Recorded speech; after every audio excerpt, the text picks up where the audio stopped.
She blamed me for our infertility with one cruel comment, that I wasn't man enough. I decided to act, not argue. Medical tests confirmed I was fertile. And once I dug deeper, the truth came out: she'd been living a double life. I organized every piece of evidence with surgical precision and presented it in the proper legal channels. What she tried to use as a weapon became her own conviction. I'm 32 years old. I work as an aerospace engineer for a defense contractor in Arizona. I've been with the same company for 7 years. I started as a junior engineer and worked my way up to senior project lead. I make a good salary. I refinanced my house at exactly the right time, and now it's completely mine. I drive a 2019 F-150 that's fully paid off and properly maintained. Scheduled oil changes. Inspections on time. Nothing improvised. I'm not flashy. I'm reliable. I'm the guy who shows up early, pays bills before the due date, keeps his vehicle clean, and yes, reads the instruction manual before assembling furniture. I know some people think that sounds boring. To me, it's order. My life has always been structured. I meal prep on Sundays, I hit the gym 4 times a week, and I keep a budget spreadsheet that would make an accountant cry tears of joy. For years people told me I was rigid, that I had no spontaneity. I call it having control over my life. At 32, I have a home, well-funded retirement accounts, and 0 debt besides the mortgage, which I even pay extra on every month. I'm not rich, but I'm comfortable, and I worked hard to get here. I met my ex-wife, Maria Bullen, in 2019 at a charity run for veterans. She was volunteering at a hydration station around mile 4. I was running my usual 10K route. She handed me a cup of water and joked that I looked like I needed it more than the rest of the runners. I was drenched in sweat because it was June in Arizona, and like an idiot, I was wearing a dark shirt. We started talking while I caught my breath. She told me she'd always wanted to do a race like that but hadn't trained enough. I offered to help her prepare for the next one. That same day we exchanged numbers and we started texting. Talking to her was easy. She had this way of making even normal conversations feel interesting. Our first real date was at an Italian restaurant downtown. She showed up in a summer dress. I showed up in actual dress pants instead of jeans. We both made an effort. We talked for over 3 hours. She laughed at my engineering jokes, something almost nobody ever does. At one point she laughed so hard she accidentally snorted. She looked embarrassed. I thought it was adorable. Maria Bullen worked as a dental hygienist at a clinic downtown.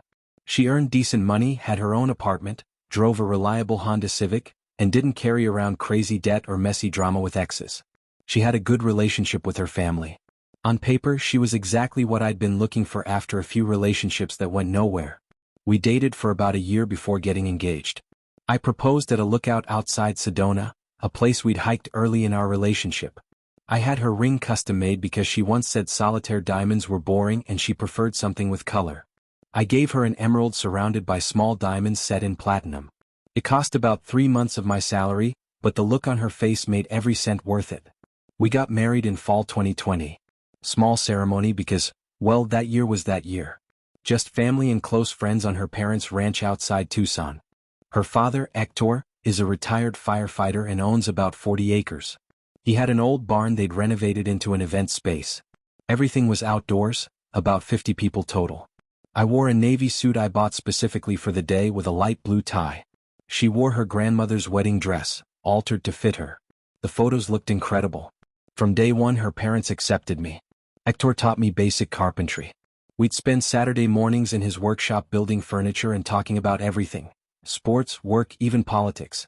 Her mother, Norma, treated me like the son she never had. She always sent me home with food and asked my opinion on new recipes. I genuinely appreciated them. Our honeymoon was a 2-week trip to Costa Rica. We stayed in an eco-lodge deep in the jungle. We spent our days hiking, zip-lining, and pretending we were more adventurous than we actually were. She took hundreds of photos. On the 3rd day I got a brutal sunburn because I'm pale and forgot to reapply sunscreen. We laughed about it nonstop. Different times. The first year of marriage looked normal from the outside. We bought a house in Gilbert, 3 bedrooms, 2 bathrooms, and a garage big enough for my truck. The backyard had mature trees and a covered patio. Weekends were spent painting rooms and picking furniture. She talked about kids constantly. She said one of the rooms would be the future baby's room.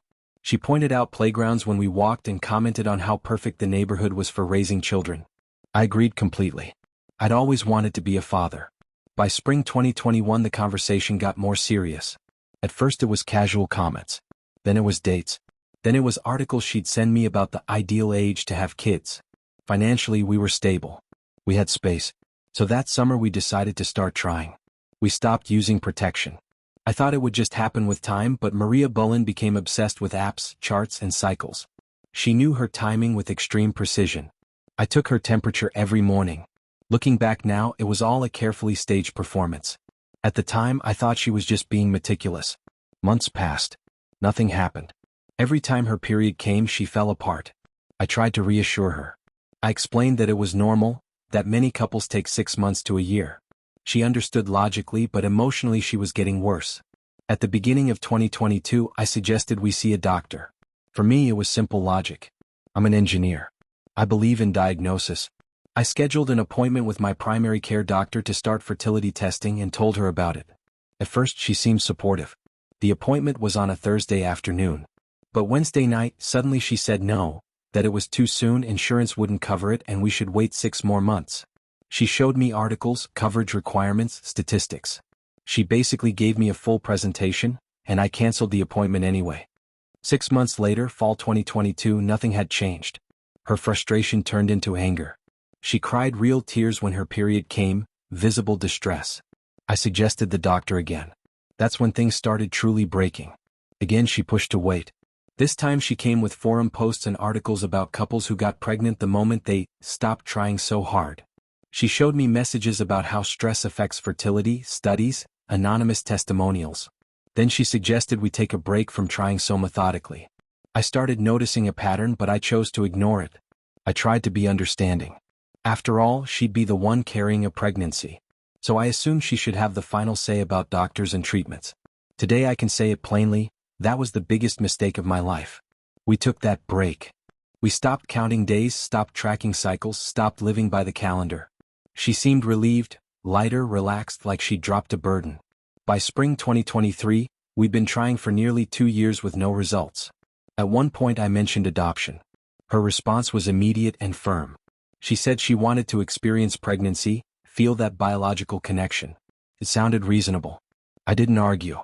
Then one night in May 2023 during dinner, everything spilled over. Out of nowhere, she started crying into her plate. She said she felt broken. That her body was failing us. That maybe we needed to accept we'd never have kids. The scene was dramatic, almost theatrical. Tissues everywhere, mascara running, trembling voice.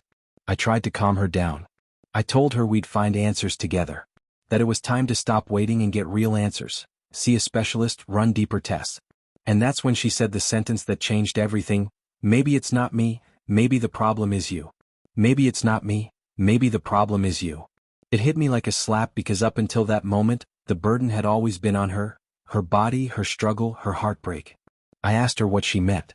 She said maybe I should get tested first before she went through anything invasive. From a purely logical standpoint, she wasn't wrong. Male fertility testing is simple and quick compared to what women go through. So I nodded. Okay. Her reaction was strange. She looked at me like she hadn't expected me to agree so easily. Then, almost immediately, she backtracked. She said she didn't mean it. That she was emotional. That it wasn't the right time. That we should wait until we were both in a better mental place before involving doctors. She insisted she'd spoken out of frustration and didn't want to blame me. And I didn't see it as a red flag. I was still in supportive husband mode. I told her it was fine. That I'd do the test when I felt ready. No pressure. She looked relieved and changed the subject like flipping a switch. Started talking about a show she wanted to watch. We finished dinner. And we didn't bring it up again. But by summer 2023, the tension between us was obvious. On paper, she was still tracking her cycle. In theory, we were still trying. But something felt deeply off. She was distant. Emotionally disconnected. She went to bed before I did almost every night. She spent hours on her phone, typing messages with this small, private smile I hadn't seen in months. Like she was sharing a version of herself with someone I didn't have access to anymore. When I asked if she was okay, she blamed stress. Stress from trying for a baby. Stress from work. According to her, the clinic was chaos, office drama, difficult patients, a demanding dentist, coworkers who didn't pull their weight. I listened. I supported her. But everything felt superficial, like she was playing the role of wife, without actually being present in the marriage. We stopped having real conversations. We used to talk for hours about anything. Now it was all logistics.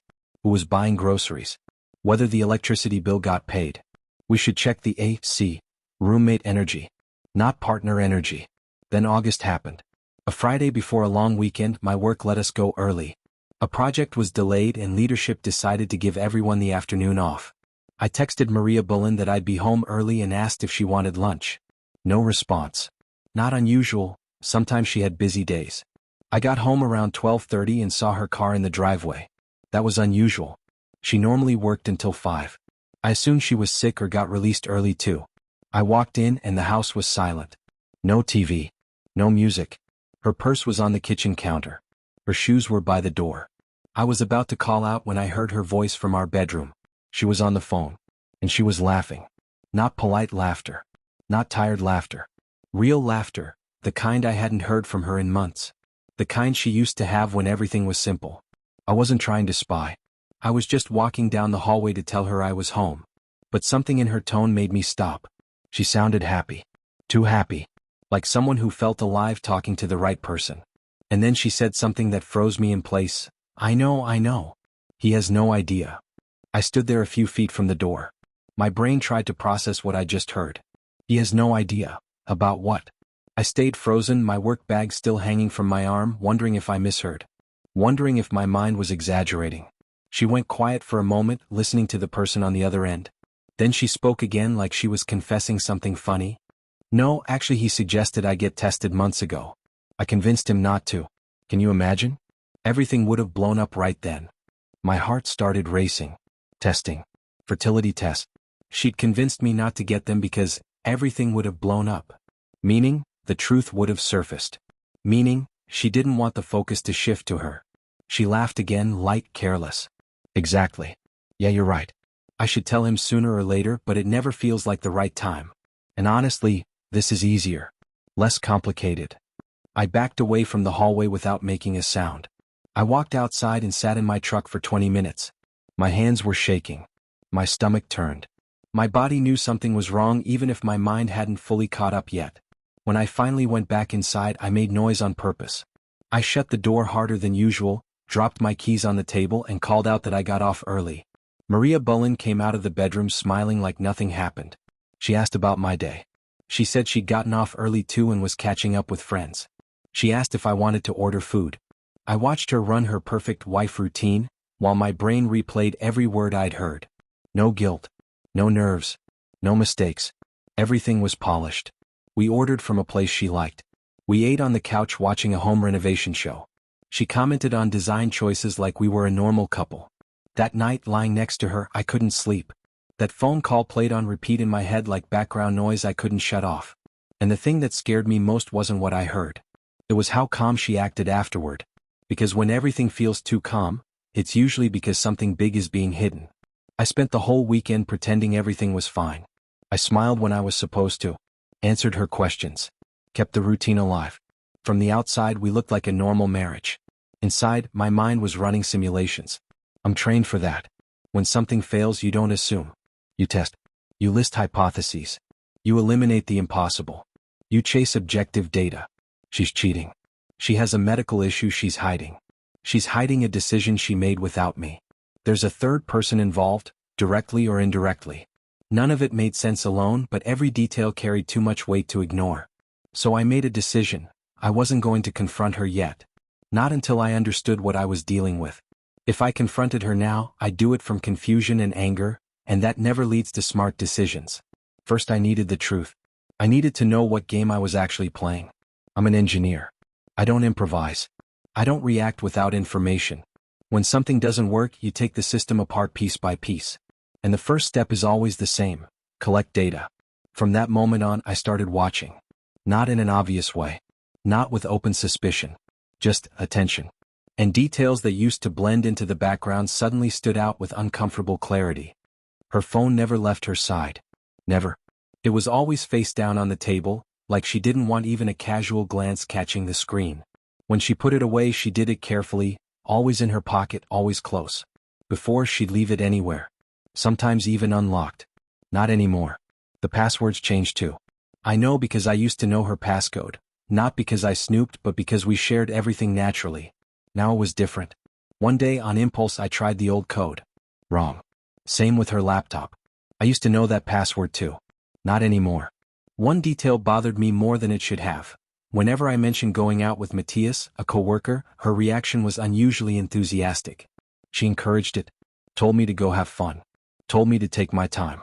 Told me not to worry about anything. That wasn't her before. Before, my outings annoyed her. Now she wasn't just fine with it, she pushed for it. And that's when it clicked. She wanted me out of the house. She wanted the house to herself. On Monday morning, without telling her, I called my doctor. I requested a fertility test appointment. I tried doing it more than a year earlier, but I canceled at the last second. The receptionist even remembered me. She said it in a friendly, routine tone like it happened all the time. I told her I wanted to reschedule. She gave me an appointment for Thursday afternoon. And I didn't tell Maria Bullen. This wasn't a shared decision anymore. This was something I needed to know for myself. Thursday afternoon came faster than I expected. I took a long lunch break and drove to the clinic alone. The drive felt longer than usual, like every traffic light was buying time I didn't want. I parked, walked in, filled out forms, signed consent paperwork, and answered standard medical questions with mechanical precision. The nurse explained the procedure calmly. Nothing invasive. Nothing complicated. A standard male fertility panel. Count. Motility. Morphology. Basic metrics. I provided the sample. They told me results would be ready in about 10 days. 10 days. I never imagined a number that small could feel so heavy. For the next week and a half, I functioned on autopilot. I went to work. I met deadlines. I came home. I ate dinner. I talked. But my mind was locked on one question. What are those results going to say? A part of me hoped something would be wrong. That sounds terrible, but it's true.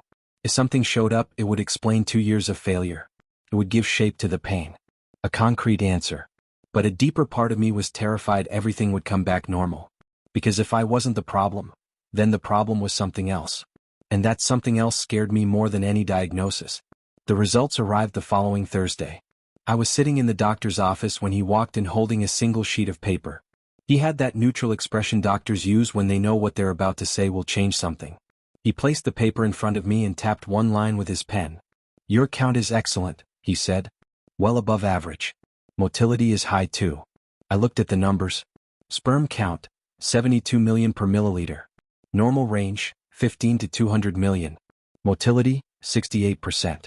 Morphology, normal. Everything was fine. Not just fine, better than average. There's no indication of male factor infertility here, he said. Based on these results, you should not have difficulty conceiving.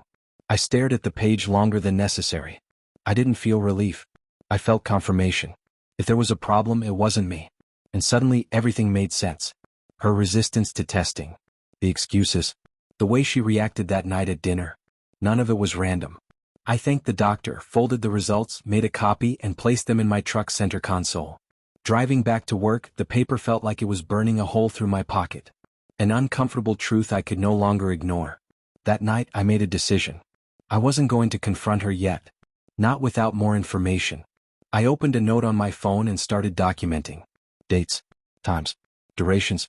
Not out of paranoia, out of logic. When she took calls, I noted how long they lasted. When she said she was going somewhere, I wrote down where she claimed to be. When she came back, I compared timelines. I also activated alerts on our joint bank account. That was legal. It was my account too. I just wanted to understand where our money was going. Patterns emerged quickly. Coffee shops I didn't recognize, always the same one in Scottsdale. Restaurants we had never gone to together. Then came the charge that changed everything. A hotel. The Phoenician. Scottsdale. One night. June. I searched my messages from that date. June 15th. That was the night she told me she had a conference and would stay overnight. I remembered that night perfectly. I ate dinner alone. Watched a game alone. The charge was $380. I checked the hotel's rates. It matched. Then I checked the conference schedule. There was no conference. No event. Nothing. She lied. Then came the pharmacy charges. CVS, Walgreens, Target. Same dates. Same pattern. I logged into our health insurance portal. And that's when I realized this was bigger than I thought. Monthly prescriptions. Medications she never mentioned. I couldn't see exactly what they were because of medical privacy laws, even though we shared insurance. But I could see that they existed. and that they were being refilled every single month. For someone supposedly desperate to get pregnant, it was unsettling. It was 2 a.m. on a random Tuesday when I sat on the couch with my laptop, scrolling through months of bank statements and insurance records. The more I reviewed, the more pieces clicked into place. The evasiveness about doctors, the repeated excuses, the way she shut down every conversation about deeper testing. One certainty formed that I could no longer ignore: she had been lying about something major. I still didn't know what exactly, but I knew it wasn't small. In a normal situation, the reasonable thing would have been to confront her immediately, demand answers, put everything on the table. But that's not how I operate. I'm an engineer. I need data, evidence, verifiable facts. I can't make decisions based on suspicion and emotion. I needed to understand the full scope of what was happening before I moved a single piece. So I made a decision that, in another context, might sound questionable. At that point, I didn't care how it looked from the outside. The next day during my lunch break, I called the insurance company from my truck. I explained that I was reconciling medical expenses and needed to better understand what types of medications my policy covered. The representative was clear: she couldn't tell me my wife's exact prescriptions due to privacy laws.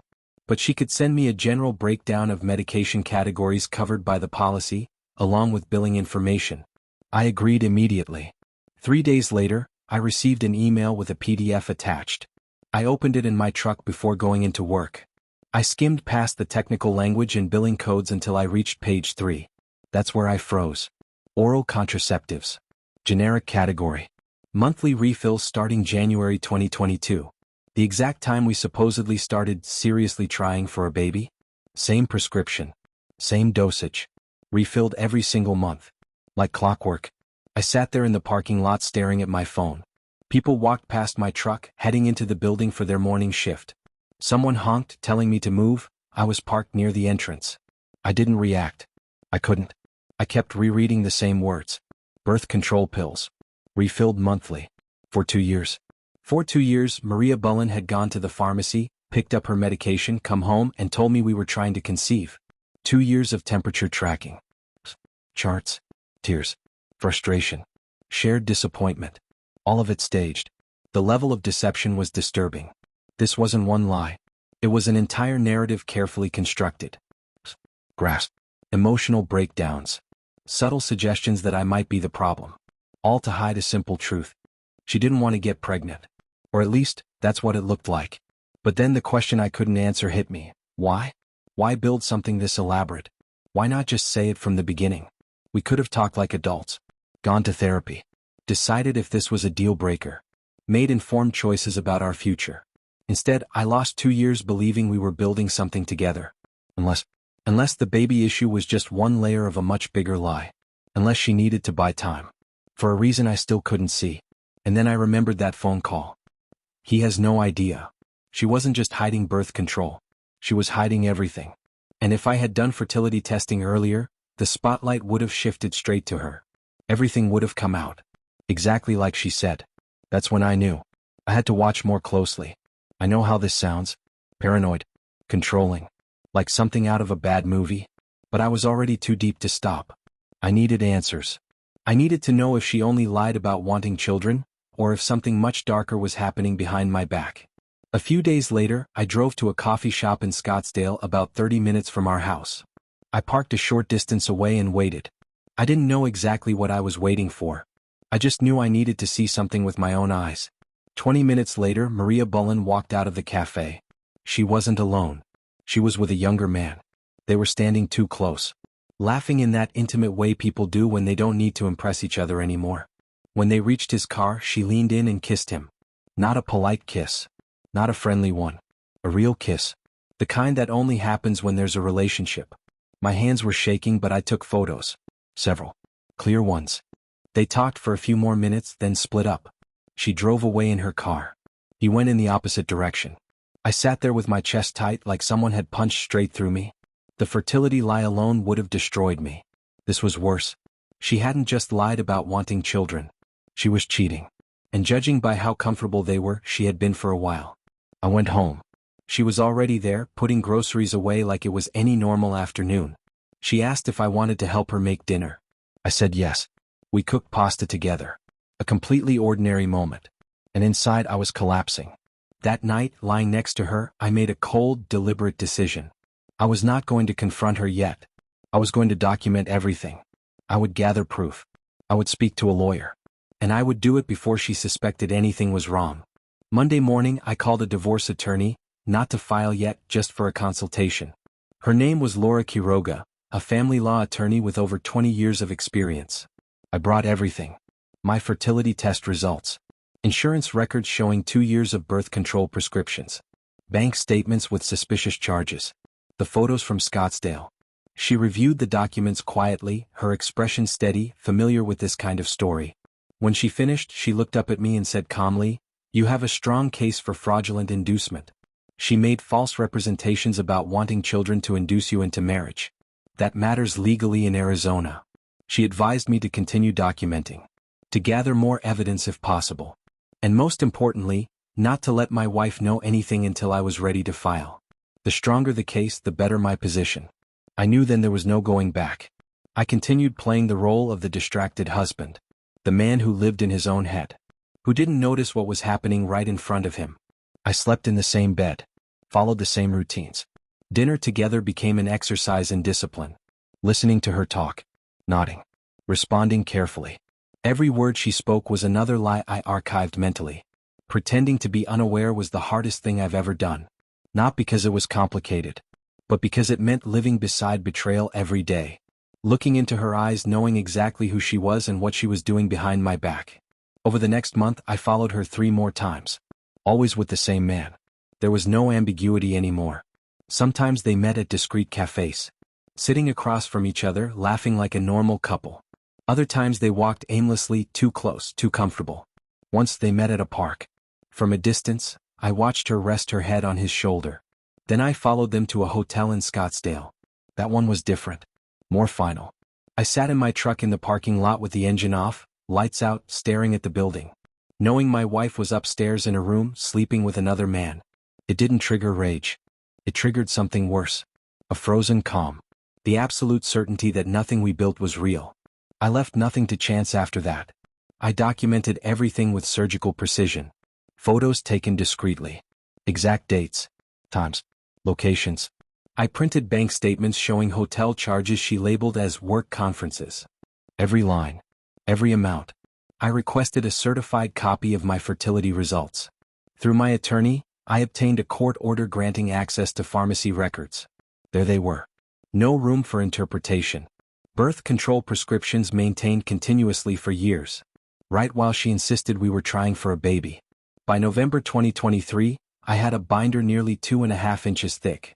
Not loose papers. Organized, indexed, chronological. Every document told part of the same story. When I showed it to Laura, she barely needed time. She closed the binder and said simply, "We're ready." We drafted the divorce filing and scheduled service. Everything was done carefully. No rush. No mistakes. The night before, everything appeared normal. We ate dinner together. She talked about her workday. A difficult patient. Office drama. I nodded. Asked questions. Played my part. Inside, I knew it was the last night of the performance. The next day, she was served at her office around 2 p.m. I know because I was working from home and saw her car pull into the garage at 2:45. She came in furious. Didn't even close the door. She threw the papers at me. "What is this?" she screamed. "What the hell is this?" I was sitting on the couch with my laptop like any other workday. I didn't rush. "Divorce papers," I said. "I thought that was obvious." She froze. Then started pacing, red-faced, breathing hard. "You're divorcing me out of nowhere? Without talking to me? We've been married 3 years. Are you really throwing everything away just because we don't have kids yet?" I closed my laptop and stood. "Did you really think I would never find out?" She stopped dead. The anger vanished, replaced by fear. I walked to the kitchen, picked up the binder I had prepared, and placed it on the coffee table. "I know you've been on birth control for 2 years while telling me we were trying for a baby. I know you've been sleeping with a man in Scottsdale. I know you've lied about everything." Her face cycled through denial, shock, rage, panic. She lunged for the binder. I stopped her. "It's useless," I said. "I have copies. My attorney has copies. Everything is backed up digitally." She collapsed onto the couch, staring at the binder like it was radioactive. How long have you known? She whispered. Does it matter? I asked. Yes, it matters, she snapped. So you were lying too. Pretending everything was fine. I laughed. I was documenting your lies. That's not the same thing. She started crying. Not real crying. The same crying she'd done for 2 years every time she claimed her period arrived. The crying designed to make me feel guilty. We can fix this, she said. Therapy. I made mistakes. You didn't make mistakes, I said calmly. You built a fake life. You lied about wanting children. You lied about trying to conceive. You lied about being faithful. That's not error. That's fraud. You can't prove any of that, she shot back. I tapped the binder. Oh, I absolutely can. Pharmacy records. Hotel charges. Fertility tests. Photos. Dates. Times. Everything is here. Her expression changed instantly. The tears stopped. Then she attacked. You were never enough, she said. I settled for you because you were stable and boring. The guy in Scottsdale is more of a man than you'll ever be. Does he know you're married? I asked. She looked away. That's what I thought. He knows you sleep with him while telling me you're at work conferences. He knows you use my health insurance? No answer. Then her final weapon. You would have been a terrible father, she said bitterly. I was doing you a favor taking birth control. You'd have a kid's entire life scheduled before 6 months old. You'd drain all the joy out of them with your rules and structure. I didn't respond. I let the silence hang. That's when her true face fully surfaced. She realized she'd gone too far. She tried to backtrack, to soften her tone, to undo what couldn't be undone. But it was too late. You ambushed me with divorce papers, she said. You expected me to stay calm? You ambushed me for 2 years with lies, I replied. I think I've earned my anger. The following months were chaos. Court filings, hearings, attorney calls, deadlines that stacked on top of each other without pause. Maria Bullen fought everything. She refused to concede a single point. Her strategy was simple: deny, delay, exhaust. She claimed the evidence had been obtained improperly, argued that birth control was a private medical decision and couldn't be used against her. Her attorney was aggressive, theatrical, constantly posturing for sympathy. But Laura Quiroga was better. Much better. Before trial, the court ordered mediation. The goal was to reach a settlement and avoid a full hearing. In that room, Maria Bullen played the victim perfectly. She cried, spoke about cruelty, revenge, and emotional abuse, painted me as a cold, calculating man trying to destroy her. When the mediator asked for my side, I didn't argue. I didn't raise my voice. I slid the binder across the table. Everything you need is in there, I said. Inside were months of quiet work. Bank statements showing hotel charges on dates she claimed were work trips. Pharmacy records documenting 2 full years of birth control while she insisted we were trying to conceive. Clear photographs of her with her affair partner. A detailed timeline of lies, contradictions, and omissions. The mediator reviewed everything carefully, page by page. When he finished, he looked directly at her and said firmly, I strongly recommend you accept the settlement. She refused. She believed a judge would side with her. Laura looked almost pleased. A trial meant something important.